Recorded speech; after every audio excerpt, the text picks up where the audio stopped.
Sebagai kota penyangga, Depok, Jawa Barat tidak hanya berkembang pesat dengan beberapa mal dan apartemennya. Namun Depok juga lekat dengan sejarah seperti sejarah marga Belanda Depok. Bagi beberapa kalangan, tidak semua tahu dan paham dari mana asal-usul panggilan tersebut. Untuk mengetahui bagaimana sejarahnya, berikut liputan selengkapnya. Depok, Jawa Barat. Kota penyangga di antara Bogor dan Jakarta ini memiliki warisan sejarah yang patut dijaga. Kota yang memiliki nilai historis ini menjadi saksi awal terbentuknya sebutan Belanda Depok. Pada 1695, Cornelis Kastelein, ex-pegawai Kongsi Perdagangan Hindia Timur atau VOC, membeli tanah seluas 1.224 hektar di Depok.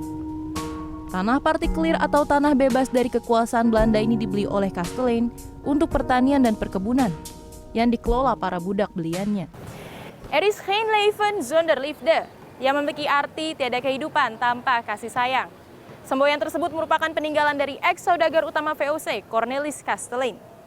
Pada tahun 1714, beliau wafat dan meninggalkan surat wasiat yang memiliki pesan untuk memerdekakan 150 para budak beliannya yang berasal dari beberapa daerah di Indonesia.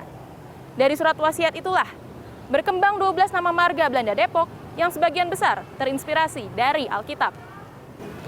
12 marga Belanda Depok tersebut adalah Yonathans, Sudira, Laurens, Bakas, Lun, Ishak, Samuel, Leander, Yosef, Tolense, Yakob, dan Zadok. Namun kini marga Zadok sudah punah dan tersisa 11 marga. Jane Tolense, salah satu warga Belanda Depok yang berumur 74 tahun, hingga kini masih bisa berbahasa Belanda. Ibunya memiliki marga Sudira dan ayahnya memiliki marga Tolense dan memiliki 7 anak, salah satunya Jane. Mijn naam is Jane Antoinette Tolense.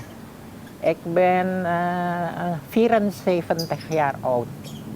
Ja, en ik leef van klein door in Depok. Tot ik oud ben, ik blijf hier. Ik ben getrouwd met een Javaanse man. Ja, mijn ouders iedere dag spreek campur. Mijn vader, mijn moeder, ze zijn ook op Hollands opgevoed, mijn 2 ouders. Ook geschoold, ook in Hollandse school, zo ja. En daarom praten ze iedere dag ja campur Hollands Indonesia, Hollands Indonesia. En zo kunnen wij alleen van horen, zo kunnen wij ja maar niet zo vlot, wij kunnen niet zo goed spreken zo vlot. Tot nu toe ook ik spreek met mijn kinderen ook campur-campur zo. Ahli sastra dan kebudayaan Belanda Universitas Indonesia Lili Suratminto mengatakan, perdagangan budak sudah ada sejak zaman Portugis. Cornelis Kastelein memperoleh budak-budaknya dari berbagai daerah di Indonesia seperti Bali, Nusa Tenggara Timur, Sulawesi, Maluku, Malaka. Selain sebagai seorang tuan tanah, ia pun memiliki tujuan untuk penyebaran agama Kristen. Budak tersebut dibawa ke Depok untuk bertani dan memberikan pasokan makanan ke Batavia yang diproduksi di Depok. Sekelompok pribumi beragama Kristen Protestan yang masih berkaitan dengan Cornelis Kastelein inilah yang disebut Belanda Depok. Setelah mereka hidupnya sudah teratur, maka terbentuklah marga gitu kan. Tapi sebelumnya sih warisan itu diserahkan kepada siapa? Sudira salah saya. Nah itu, dan Sudira itu tukang kayu terkenal. Nah kan waktu itu sebelum dia meninggalkan itu dikasih ya. Tapi terbentuknya marga itu ya saya ceritakan tadi memang proses itu.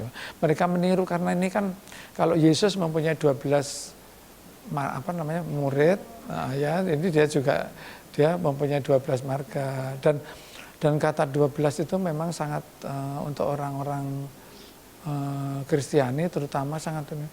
Terdapat beberapa bangunan bernilai historis peninggalan Cornelis Kastelein yang masih ada hingga sekarang. Seperti YLCC atau Yayasan Lembaga Cornelis Kastelein yang dulunya merupakan rumah tinggal bagi pendeta atau pastori untuk melayani umat di gereja tertua di Depok, yakni Gereja Immanuel Depok, yang sudah berdiri sejak abad ke-19.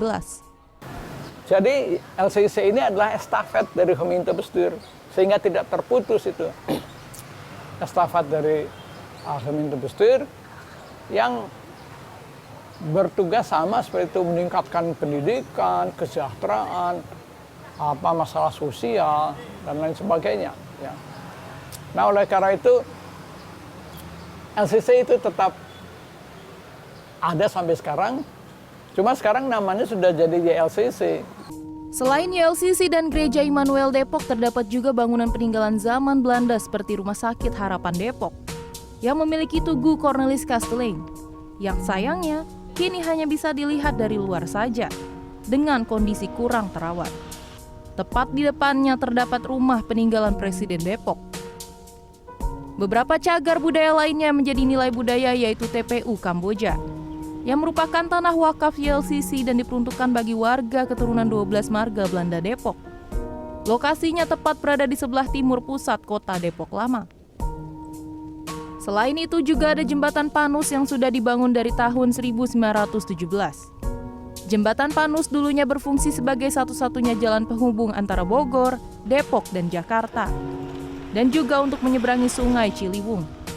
Namun kini, jembatan Panus hanya bisa dilalui oleh kendaraan bermotor.